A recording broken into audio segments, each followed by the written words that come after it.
боевой подготовки и всем маневрам, которые могут понадобиться. Shederalon Universitas Pasukan Khusus Rusia di Gudermes menggelar pelatihan taktis dan penembakan guna menghadapi perang.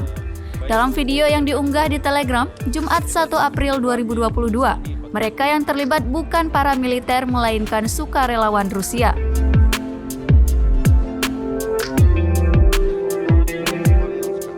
Dari peralakan relawan-relawan tersebut, nampak mereka dari kalangan beragam.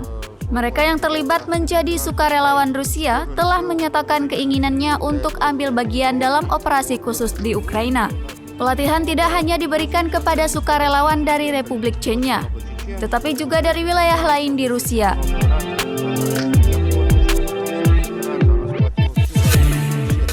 Staf instruktur profesional membantu para pemuda untuk mengasah keterampilan tempur mereka, mulai dari mengajari teknik dan metode baru untuk menyelesaikan misi tempur.